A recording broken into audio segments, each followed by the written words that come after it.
Boa tarde a todos, estamos aqui ao vivo no Núclea Talks, mais um videocast da Núclea, onde a gente convida especialistas do setor para falar as novidades do mercado, os temas relevantes.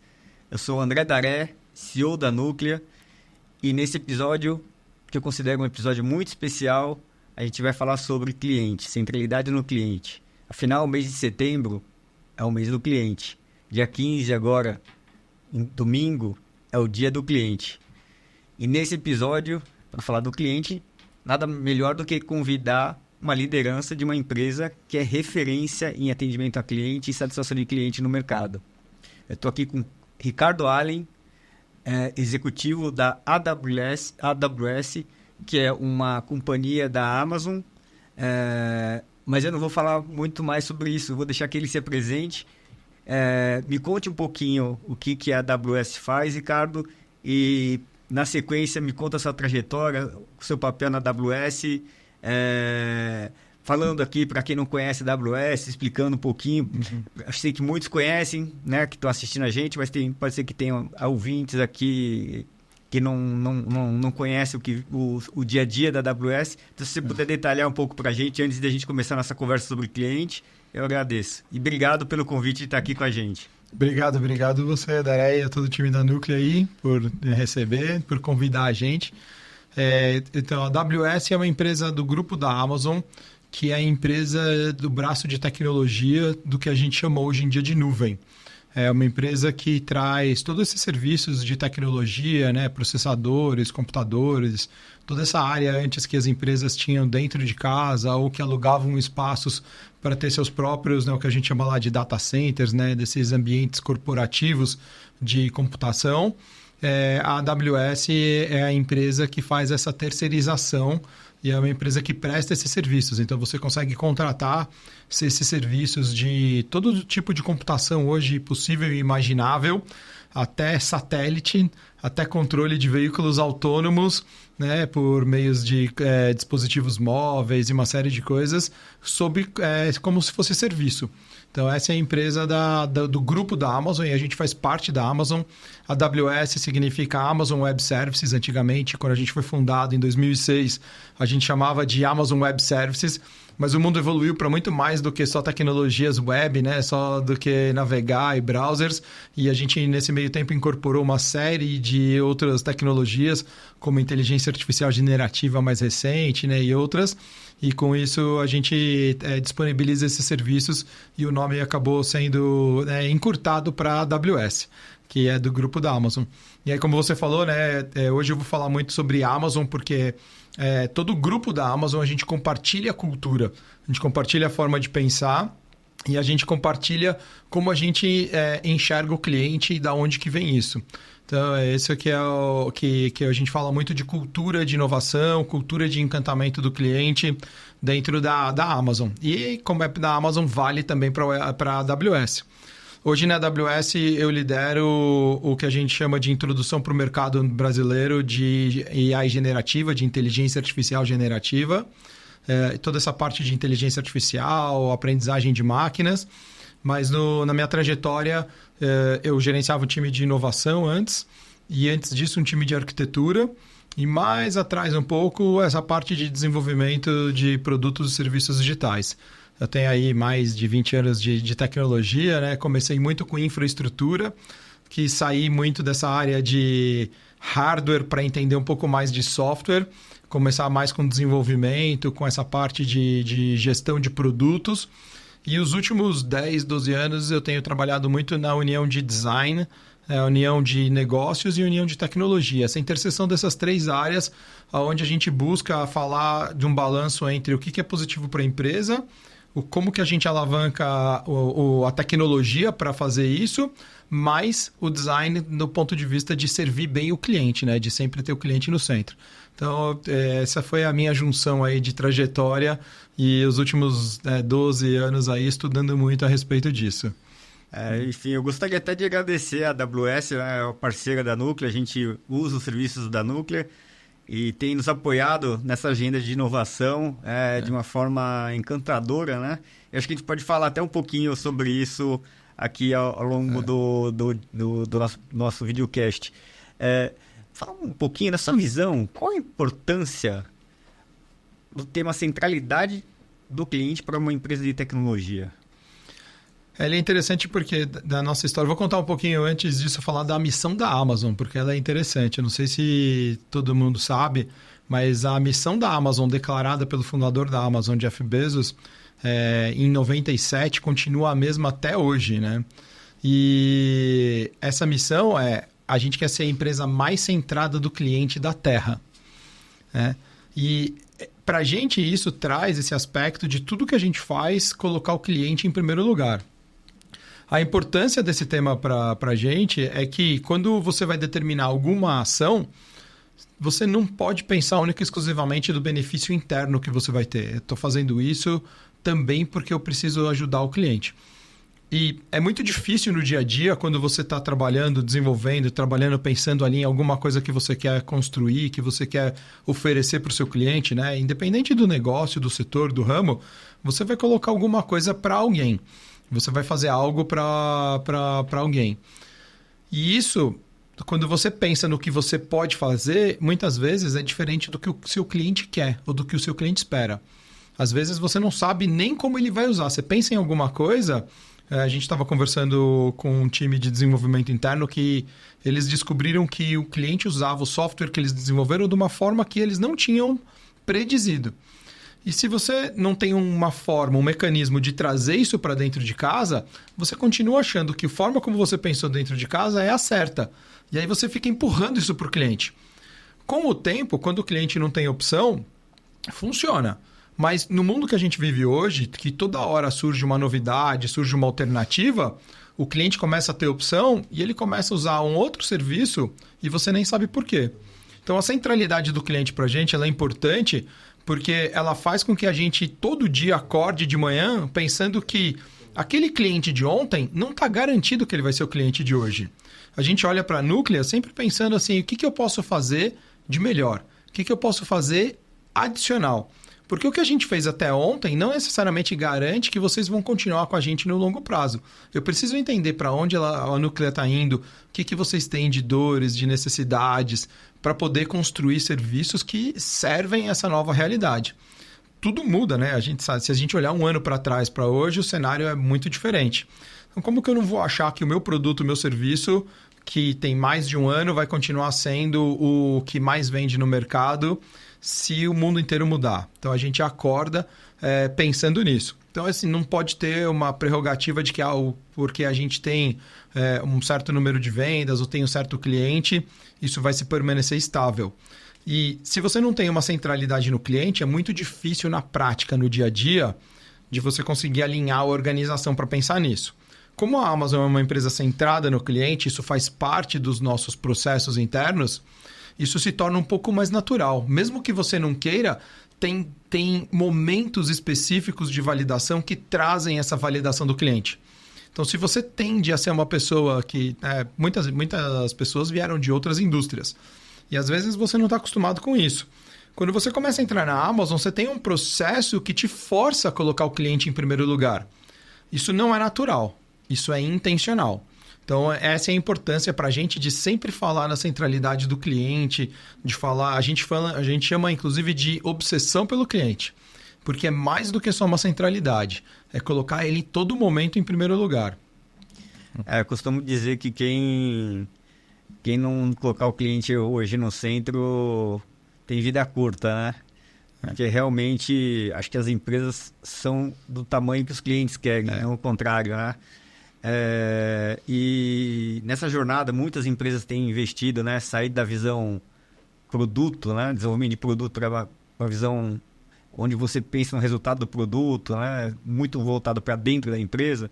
Você está mudando a visão para fazer um processo de atendimento de necessidade do cliente que, quando você começa a olhar o cliente de uma forma mais ampla, aquele produto, na verdade, se percebe que ele não atende necessariamente todas as necessidades, você começa a ampliar o que é, até o conceito de produto, né? Uma empresa que está nessa jornada e que está identificando que ela tem espaço para melhorar a satisfação do cliente e melhorar o processo de tomar decisão, quais são os primeiros passos que você daria para uma empresa que queira, de fato, transformar essa visão e colocar a empresa, o cliente no centro das decisões? A primeira coisa que eu inspecionaria são os times desses produtos ou dessa forma de atendimento para que você reduza o máximo possível de dependência externa desse núcleo de atendimento. Então, imagina que você tem um time de atendimento do cliente que representa um produto. Só que ele tem dependência de vários outros times e você tem um processo muito burocrático para chegar nesses times. Para eu lançar uma funcionalidade nova, para eu lançar um serviço novo, lançar alguma coisinha diferente, eu tenho que ir em marketing, aí marketing eu preciso ter um processo muito longo. Para fazer alguma mudança, para consultar o jurídico eu tenho um processo muito longo. Para dar suporte eu tenho um processo muito longo. A primeira coisa que eu faria de inspeção é como que a gente consegue encurtar esses caminhos. Ter acordos entre as áreas para que essa célula de produto funcione mesmo com o máximo possível de independência. Isso não é mudar a hierarquia da empresa, a forma como trabalha. Isso é simplesmente você, às vezes, ter uma pessoa nomeada e que eu tenho um caminho curto entre ela. A pessoa daqui do comercial, a pessoa de marketing, a pessoa de tecnologia sabem que essa triangulação entre elas pode acontecer sem precisar passar pela liderança dessas áreas inteiras. Porque isso reduz burocracia, reduz o tempo, reduz o número de linhas de comunicação, aumenta a sinergia do time para conseguir trazer a visão do cliente e rapidamente reagir. A Amazon, a gente fala muito a respeito de velocidade. A gente fala que velocidade nas organizações elas não é pré-ordinária. Não é porque uma empresa nasceu nova, jovem, uma startup, que necessariamente ela é rápida.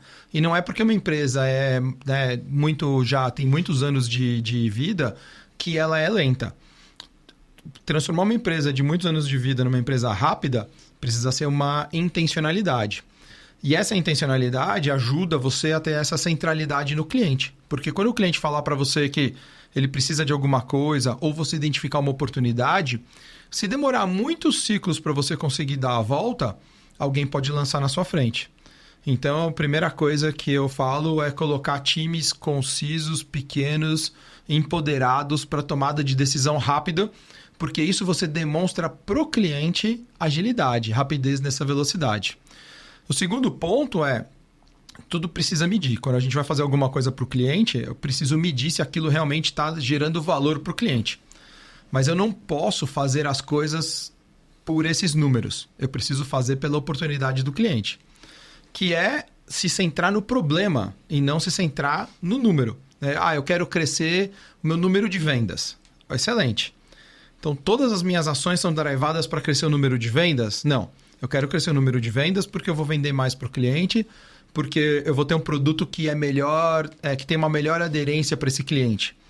Porque se isso não der certo, o número de vendas não crescer, aquele produto não teve a aderência que eu esperava. E aí você muda. Quando eu sou drivado pelo número de vendas, eu posso fazer coisas tipo, eu poderia aumentar o preço do produto. Minha receita vai ser maior, mas eu posso ter uma vida curta no mercado. Eu posso aumentar a satisfação do cliente. Como que eu faço para aumentar a satisfação do cliente? Vou perguntar só para quem eu sei que é feliz. Né? O número de satisfação do cliente vai ser alto, mas não é a realidade. Quando você mensura essas saídas, mas direciona suas ações para o problema ou para a oportunidade do cliente, você realmente consegue medir se o que você está fazendo está surgindo efeito lá na ponta. Isso a gente chama dentro da Amazon de mecanismos, né? De você ser centrado nas entradas do processo, de olhar as engrenagens que você precisa fazer desse processo e medir a saída, para você não ter uma ação drivada pela saída. Então, esses dois pontos são pontos dentro da Amazon que a gente usa muito para a centralidade do cliente. Times pequenos, multidisciplinares, autônomos e foco no problema e na oportunidade, mensurando o resultado. Você falou um pouquinho no começo aqui do nosso bate-papo que quando vocês contratam alguém, essa pessoa passa por um processo, né? Para já se adaptar com essa cultura. Você pode compartilhar um pouquinho de como que é esse processo de que vocês implantam para receber um colaborador novo e já entrar jogando com essa forma de pensar, com esse mindset? A gente, quando começa o processo de entrevista, a gente já fala para essa pessoa, tem uma pessoa de recrutamento responsável por simular as entrevistas e de falar para a pessoa como é o nosso modelo de contratação. Nosso modelo de contratação ele é baseado em comportamento. A parte técnica do conhecimento, independente da área que você seja, o seu conhecimento técnico da sua área, ele é avaliado numa primeira etapa. E a gente sempre avalia se você tem potencial para que a gente construa em cima do seu conhecimento atual. Isso te habilita para ir para uma segunda fase. A segunda fase é uma fase de comportamento, que ela é baseada na cultura da Amazon. E a cultura da Amazon ela é pautada por 16 princípios de liderança.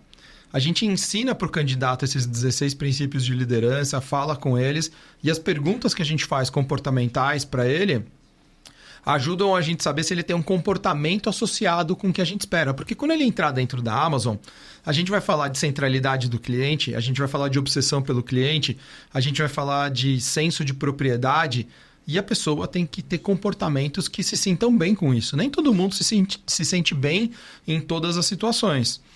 Quando ela entra, ela passa por um período de 2 a 3 meses que a gente chama de embarque. O embarque é um período onde a gente intensifica as reuniões, as conversas e os treinamentos quase que exclusivamente sobre cultura. A pessoa entra, né, independente da área, contabilidade, finanças, marketing, arquitetura, né, parte mais tecnológica, técnica, desenvolvedor, e 20% do tempo dela é dedicado à área dela de conhecimento, 80% é a cultura.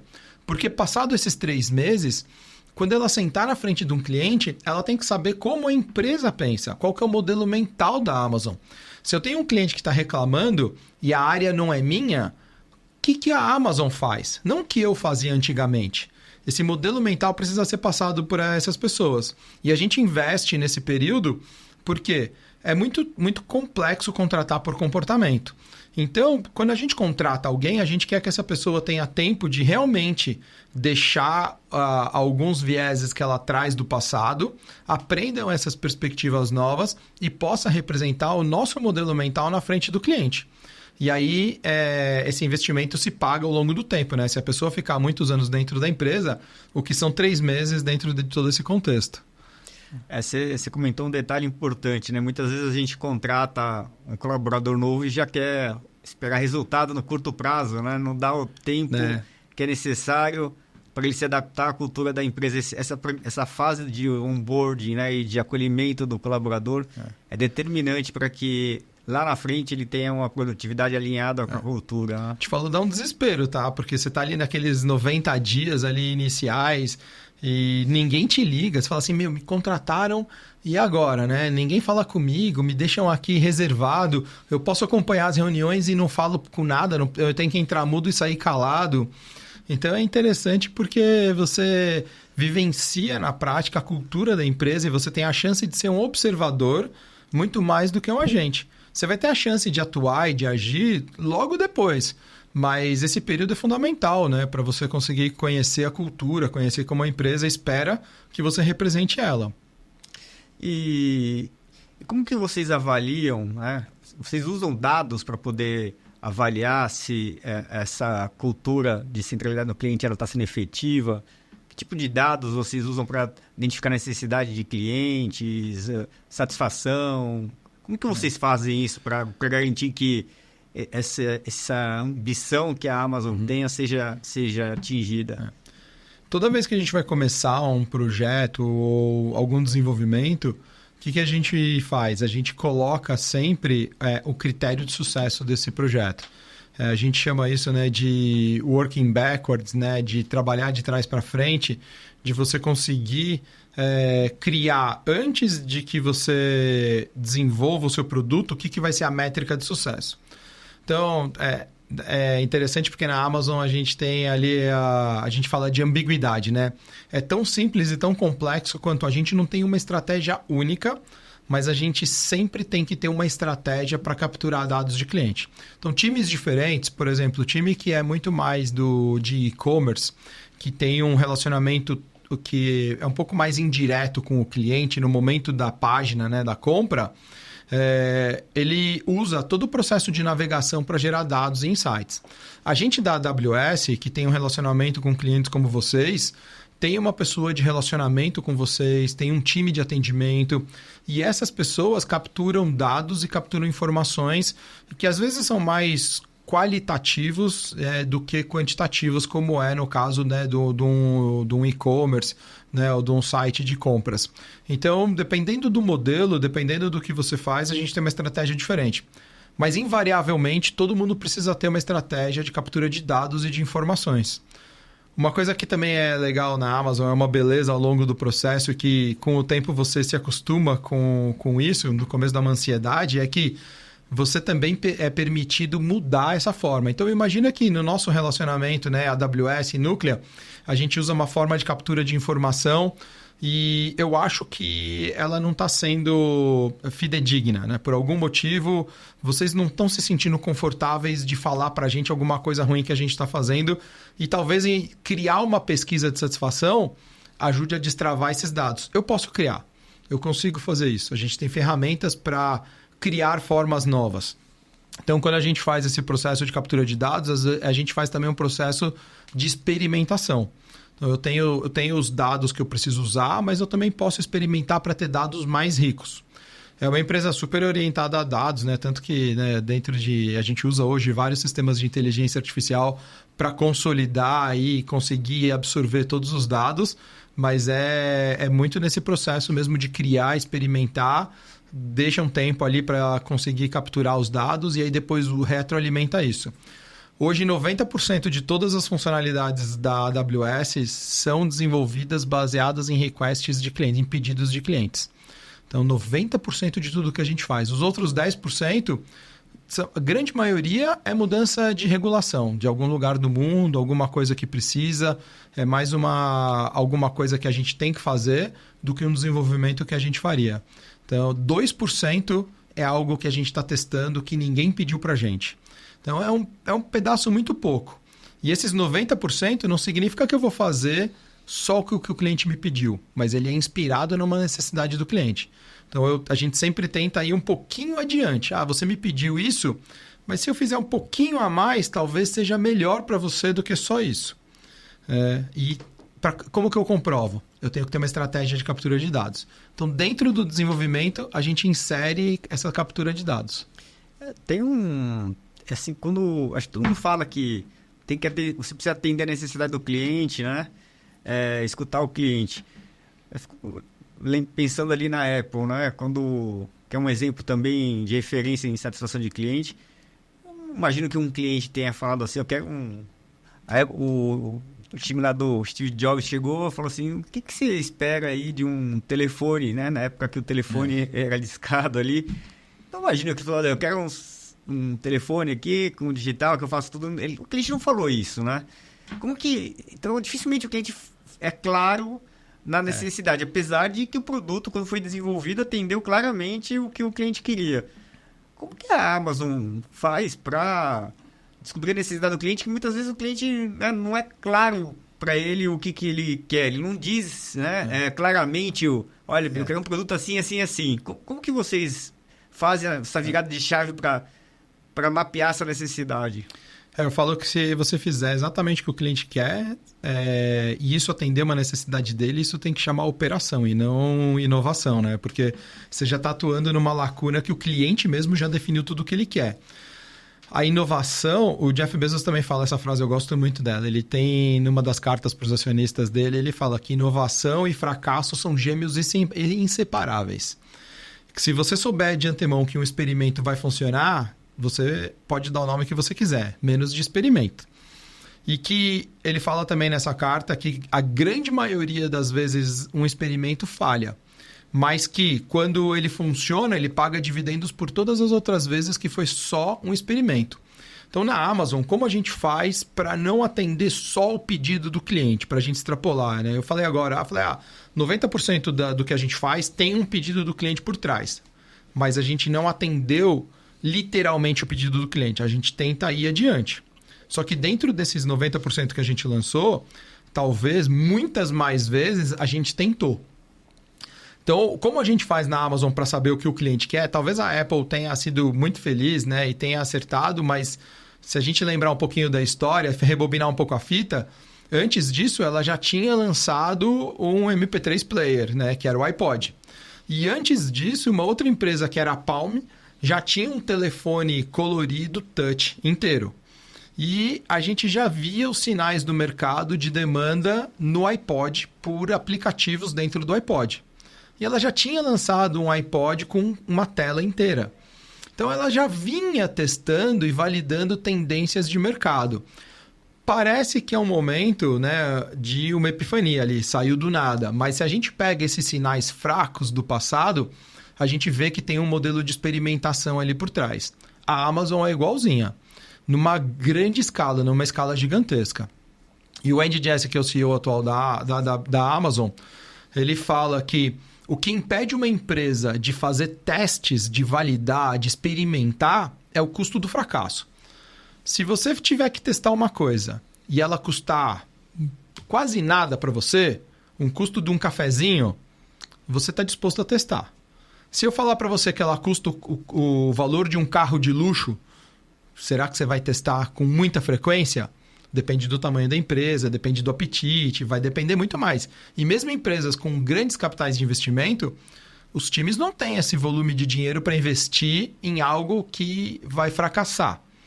Então, a nuvem, inclusive, ajuda a gente a fazer esses processos. Você falou, né, agradeceu a gente, e eu fico muito feliz da gente ajudar nesse processo de inovação. O que ele é? É uma capacidade de você apagar a lâmpada que não funcionou. Falar assim, testei, não funcionou, eu desligo. Se você tiver que comprar uma grande gama de equipamentos, ficar no ar, o teste já vai ser diferente. Eu já preciso ter muito mais certeza. Você vai fazer 1000 perguntas para o seu time e falar assim, e aí, por que a gente vai investir tudo isso? Quem te disse? Como você sabe? Qual que é o valor para o cliente? Quando a gente fala de nuvem, quando a gente fala desse modelo de experimentação, e você consegue zerar o seu custo se fracassar, a gente pode fazer testes simultâneos. O cliente falou que quer essa funcionalidade, mas a gente vai testar isso um pouquinho maior e isso um pouquinho mais para a direita. Vamos ver qual dos dois o cliente gosta mais. O que não gostar, você desliga, zerou o custo. É assim que a gente faz o modelo de experimentação. Então, para a gente acertar, tem altos investimentos para a gente conseguir validar e buscar as informações, gerar dados do cliente. As empresas também se enganam um pouco de que a gente tem dados prévios a isso. A gente não tem dados prévios. Quando a gente lança um sistema novo no ar, eu não sei se eu tenho uma ideia que o cliente quer porque o meu cliente pediu. Mas se aquilo é exatamente o que ele precisa, eu só vou saber testando. E esse teste precisa ter uma velocidade muito rápida de reação ao que o cliente me fala. O Kindle foi um caso desses. Quando o nosso leitor de livros digital, quando a gente lançou, ele tinha um teclado embaixo. Só que o objetivo dele é que você leia um livro digital. Quando a gente lançou, as pessoas falaram pra gente. Falaram, olha, o sistema dele é fantástico. Super fácil de operar. Só que esse teclado me atrapalha. Ele me distrai.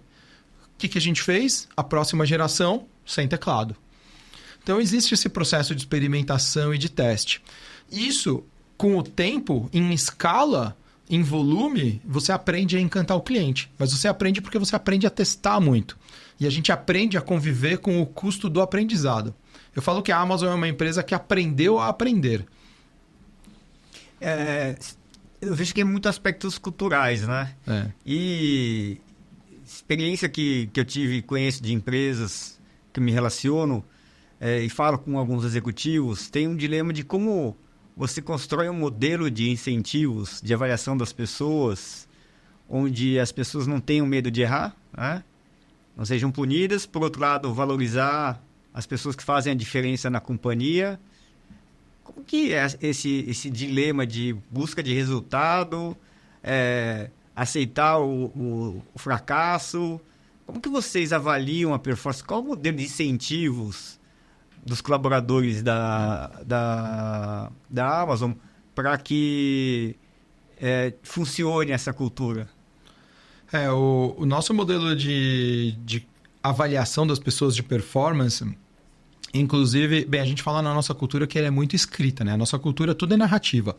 Então, o modelo de avaliação da performance das pessoas é uma narrativa a respeito do seu ano.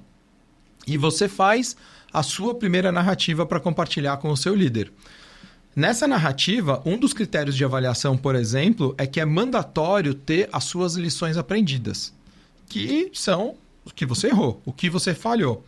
Só que a avaliação, para ela não ser vazia, você precisa ter uma intencionalidade prévia. Então, você coloca dentro desse aspecto o que você queria fazer, como você fez e o que aconteceu. Porque a gente não quer um erro e uma falha vazia. A gente quer alguém que tenha uma ideia e persiga essa ideia. É meio como um jogo de sinuca, né? De bilhar, cantando a caçapa. Eu posso até errar e posso aprender com isso. Mas se eu não cantar a caçapa, toda vez que eu entro, que a bola cai, é meio que na sorte, é meio que ao acaso, né? Então é isso que a gente tenta entre as pessoas. Você fala assim, eu quero fazer validação de mercado, eu quero fazer teste, eu quero buscar tal conhecimento, eu quero fazer isso. E o que aconteceu depois? Putz, eu não consegui. E o que acontece com a pessoa se ela não escreve nada? Ela fala assim, não, puxa, esse ano, tudo que eu tentei, no começo do ano eu tentei fazer essas 5 coisas, no final do ano, essas 5 coisas foram maravilhosas. Esse funcionário não é um funcionário, por exemplo, elegível à promoção. Por quê? Porque ele jogou dentro de uma zona de conforto. Talvez ele esteja exatamente dentro de um aspecto de que ele está segurando para não errar. E se ele não erra, ele não aprende. E se ele não aprende, a gente não cresce como empresa. Então, o processo de avaliação de performance das pessoas, ele é baseado nesses aspectos. A gente precisa ter sucesso, a gente precisa ter... Um dos princípios de liderança é deliver results, entrega de resultados. Então, a gente precisa ter uma grande parte dos nossos números cumpridos, como pessoa, como time, como empresa. Só que tem uma outra parcela de avaliação que é também o que você aprendeu. E você não consegue comprovar algo que você aprendeu se tudo que você tentou deu certo. Porque senão a palavra não seria tentar, né? E aí a gente avalia isso para o processo de promoção e a gente avalia isso para o processo de remuneração. Para o processo de remuneração, grande parte das pessoas que trabalham na Amazon tem participações no que a gente chama de ações da empresa. Então, quando a empresa cresce, quando o valor da empresa aumenta, a gente também está aumentando a nossa participação. E se por acaso a gente não chegar nos números e a empresa cair, a gente também está caindo a nossa participação. A empresa acredita muito nesse modelo, que é um modelo que todo mundo se enxergue como sócio. E até um outro princípio de liderança é senso de propriedade, que traz esse aspecto. E a gente chama as pessoas que trabalham na Amazon todas de líderes, né? A gente não chama de empregados, associados, a gente chama de líderes. Então, quando você vê... quando tem alguém que lidera pessoas, ele é um líder de pessoas, e qualquer outra pessoa que é um contribuidor individual é um líder. Por quê? Porque a gente espera dessa pessoa que ela lidere, no mínimo, a própria cadeira, nesse aspecto. E a remuneração, o modelo de compensação e o modelo de avaliação de performance é baseado nisso. Pautado pelos 16 princípios de liderança, que é cultural, mas precisa ser comprovado através desses modelos de aprendizado. E qual é o papel do gestor de pessoas para zelar por essa cultura? Eu digo sempre que se você tiver 5 minutos numa reunião, é muito melhor investir em falar de cultura do que falar de números. Você nunca vai ver um líder sênior, né, um alto executivo da organização, se ela tiver pouco tempo, ou mesmo que ela tenha muito tempo, que ela não tenha dentro da conversa dela uma parte cultural muito forte. Por quê? Porque os números a gente consegue passar por um e-mail, consegue fazer uma apresentação remota, mas a cultura ela é muito difícil de se transparecer, né? E ao vivo, dentro de oportunidades como essa, é muito mais fácil de você passar. Então, o líder de pessoas, a primeira coisa que ele precisa é ser super atento a pequenos pontos de inspeção da nossa cultura. Se o time está usando bem os princípios de liderança, se o time está usando bem os nossos processos. Porque a parte tecnológica, de arquitetura, a parte que a gente ali vai usar no dia a dia para construir produtos e serviços, isso o time vai desenrolar se ele estiver bem fortalecido no aspecto cultural. Então, um líder dentro da Amazon, o principal aspecto para ele é zelar por esse modelo. A gente entende que dentro da organização, as pessoas que estão mais na linha de frente são as que têm mais propriedade para capturar as informações dos clientes. E isso é meio maluco, né? Porque ele inverte um pouco a lógica, né? Quando eu tenho um cliente que liga para mim falando de alguma situação, eu preciso falar com a pessoa que atende esse cliente, porque essa pessoa sabe mais do que fazer do que eu como líder. Só que eu sou o guardião da cultura do time. Então, eu ajudo essa pessoa a estar preparada no longo prazo, mas essa pessoa responde no curto prazo para o cliente, no dia a dia, no que tem ali de ação. Então, o líder dentro da Amazon, um líder de pessoas, é essa figura que tem esse aspecto de conseguir enxergar grandes blocos que precisam ser desenvolvidos dentro do time para aumentar o nível de conhecimento e de consciência da cultura. Porque ninguém vai conseguir ser super nos 16 princípios de liderança ao mesmo tempo. Então, o líder ele tem que balancear quais são os pontos fracos do time e quais são os pontos fortes do time que a gente precisa alavancar. E como que eu trabalho esses pontos, né, ainda que são de áreas de oportunidade, versus como eu continuo fortalecendo esses que já são, né, os mais evidentes. A gente está chegando aqui no final do nosso tempo, mas eu queria fazer uma pergunta que eu acho que é um desafio de todo gestor de negócios e de produtos. Você comentou que 90% ali das iniciativas vêm de mapeamento de necessidades, pedidos de clientes, né? E os recursos são escassos, né? Porque, assim, você não tem... Dia de regra, acho que nenhuma empresa tem recurso infinito para desenvolver e testar tudo que o cliente está pedindo ao mesmo tempo, né? E, ao mesmo tempo, você comentou ali que os times têm autonomia. Como que se dá a priorização, a escolha do que testar primeiro, né? Sabendo que o time aí tem autonomia e ao mesmo tempo tem muitas ideias. Como que você coordena esse balé? São várias iniciativas, várias frentes, né? Isso tem que convergir para uma estratégia macro da companhia. Como que vocês fazem esse balé de escolha do que deve ser priorizado, sabendo que os times são autônomos? A gente usa um processo interno, né, o nosso mecanismo, que a gente tem as ideias que saem no campo sobem para um modelo de aprovação de grandes blocos. Nunca na Amazon elas vão com como vai ser feito, mas elas vão muito com essa direção. Então, os times que estão em contato com os clientes, eles trazem tendências, eles trazem demandas em grandes blocos. E a liderança vai ajudando a direcionar mais ou menos o que faz parte da estratégia da empresa. Depois de um certo tempo, de um certo ritual, a gente faz isso 2 vezes por ano, então dá uns 3, 4 meses entre subir e baixar, a gente tem um grande direcionamento macro. É impossível hoje em dia a gente entrar numa reunião e não falar de inteligência artificial generativa, né? Então a gente sabe que, por exemplo, hoje a gente tem uma pauta muito grande a respeito disso. E que todos os times de produtos precisam usar e alavancar o máximo possível dessa tecnologia dentro dos seus produtos. Só que o como isso vai ser feito é como o time vai descobrir. Então, isso que dá espaço e a liberdade para o time fazer o que precisa. O que veio de direcionamento, por exemplo, nesse caso, é que isso é um alavancador e que a gente precisa usar para alguma coisa. Eficiência operacional, redução de custo, produtividade. Então, é dessa forma que a gente faz um pouco desse balanço. O que a gente traz dentro dos times da liderança é muito essa grande visão. E aí o time tem que escolher ali dentro do seu próprio processo. Dentro do time, o que o time tem que fazer para escolher?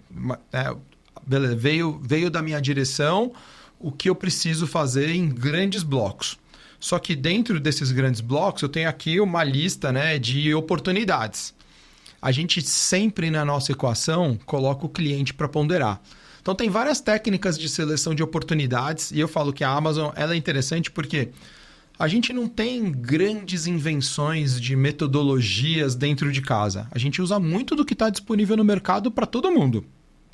Seleção de oportunidade do que eu vou fazer para o cliente, muitas vezes é uma matriz simples como esforço e tempo, né?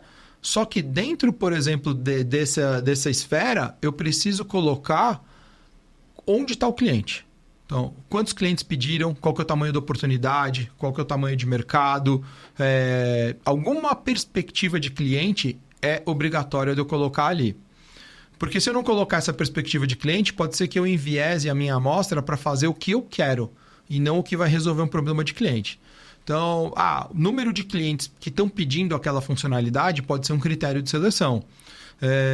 Tempo de desenvolver versus número de clientes pode ser outro critério de desenvolver. Então, sempre na equação de seleção das oportunidades, invariavelmente, em algum ponto da equação, precisa ter o cliente. Quando o time de desenvolvimento ele seleciona isso, dependendo das funcionalidades, alguma liderança sênior vai olhar para aquilo. E onde que isso é barrado? Quando aquele time, de alguma forma, esqueceu e não colocou o cliente na equação. Então, você falou ali do papel do líder de pessoas, um dos aspectos é cultura, que eu falei, né? Só que a cultura também se materializa em garantir que a visão do cliente está sempre ali dentro. Então, ele não precisa saber qual é a visão do cliente, ele simplesmente precisa saber que na equação não tinha cliente e que o time precisa colocar. Quando a gente faz isso, a tendência da gente lançar algo que está desalinhado com a necessidade do cliente é menor. E aí a gente usa o aprendizado, porque a gente também não tem certeza que aquilo vai funcionar, para ficar mais perto do cliente. Então, quanto mais eu lanço alguma coisa que meu cliente pediu, mais eu consigo interagir com aquele cliente que pediu, para ele devolver para mim se aquilo realmente atende o que ele pediu ou não. Se não atender, como que atenderia? A nossa imaginação é fértil, né? Às vezes a gente fala que a gente quer alguma coisa, mas não é bem naquele formato. E aí essa interação ajuda a fazer. O aspecto do processo de inovação é que é muito difícil para o cliente materializar a primeira versão, mas é muito mais fácil para ele interagir com a gente a partir da primeira versão para refinar aquele produto. Então isso é criado esse fatorial dentro da equação da seleção das oportunidades. Por isso que eu falei que 90% é inspirado no pedido do produto, mas não necessariamente ele é literalmente como o cliente escreveu que ele gostaria que fosse. A gente fechar o nosso podcast aqui, que está incrível, dá vontade de ficar horas conversando contigo. Esse tema é fantástico, né? É apaixonante. Você fala muito de aprendizado, né? O tempo todo de aprendizado no processo de tentativa e erro. Você pode compartilhar, para finalizar aqui o nosso podcast, um aprendizado que você acha que foi relevante nessa sua jornada e que você possa transmitir isso para quem está assistindo, para que aprenda contigo esse aprendizado aqui que você teve?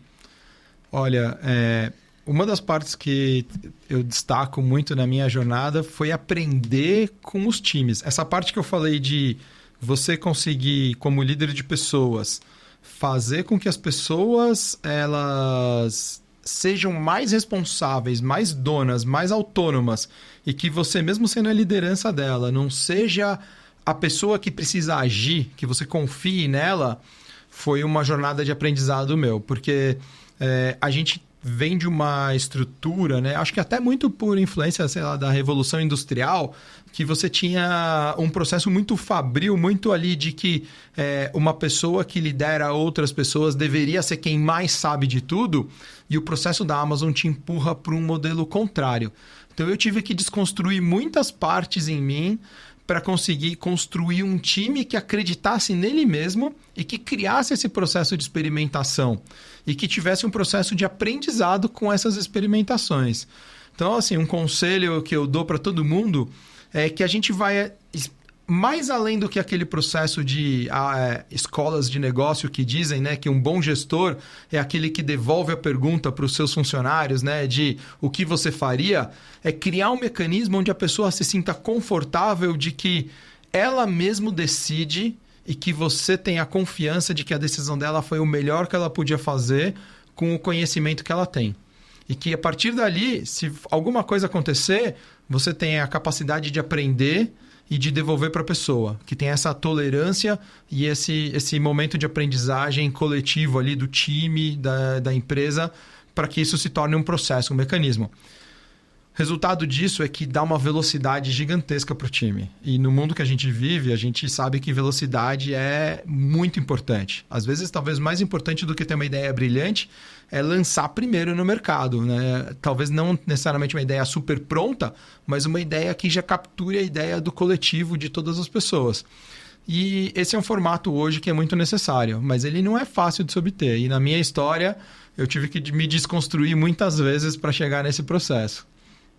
Eu estou nessa jornada na Núclea também de me reconstruir constantemente e fazer essa transformação na companhia para, de fato, que todas as decisões sejam tomadas centradas no cliente. Eu compartilho muito com o que você comentou. Me trouxe aqui várias reflexões de coisas que eu posso fazer na Núclea aqui. Gostaria de agradecer a sua participação, o seu tempo. E espero que você tenha gostado do bate-papo que a gente teve aqui.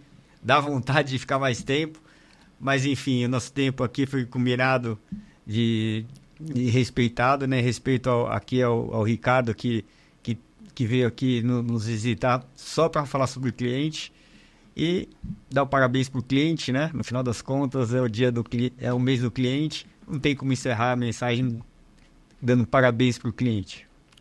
Obrigado pelo convite.